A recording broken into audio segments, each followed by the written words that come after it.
To be here among young minds gathered in the spirit of dialogue and cooperation, to witness the energy and commitment you bring to understanding our complex world, remind me why I have dedicated so much of my life to the ideals of this organization represents.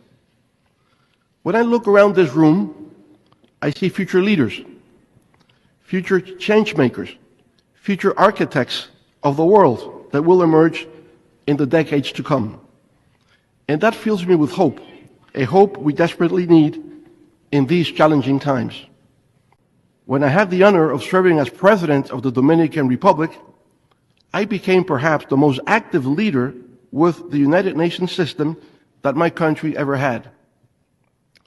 During 3 terms in office, I came to this General Assembly 12 times. Each September, I would stand at this same podium I had gazed as a child and addressed the nations of the world. I spoke about issues affecting not just my country, but all of humanity.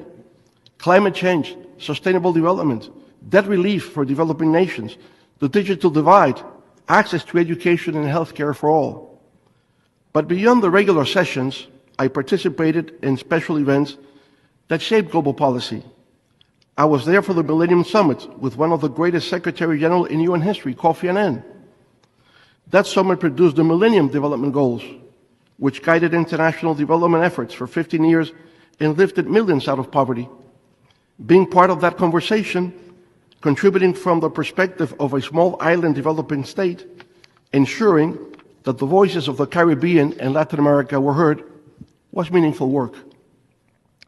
I collaborated with the UN in Geneva with UNCTAD. I engaged with the World Intellectual Property Organization. I worked with the World Health Organization on pandemic preparedness, and how prophetic that work proved to be when COVID-19 emerged. I went to Rome to work with the Food and Agriculture Organization on food security. And we, as government in the Dominican Republic, we weren't just observers. We contributed. We presented proposals, for instance, of regulating futures contracts on commodities during a time when prices were increasing without any concrete link between supply and demand. Part of, we created the Dominican Republic Model United Nations Program.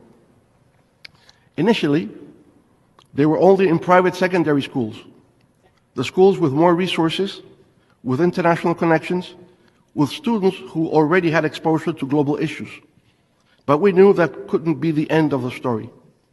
Why should we only privilege students who have the opportunity to engage with these ideas? Why should only those who could afford expensive schools learn the skills of diplomacy, negotiation, and global thinking? So we worked hard to extend the Model UN to public school system. We trained teachers. We provided materials. We fundraised to cover costs. We brought students from both private and public schools to conferences. And then we went further. We created programs for elementary and middle schools because we learned that you're never too young to start thinking globally. I can say, without exaggeration, that this has been the most successful extracurricular educational program in the history of the Dominican Republic. Why?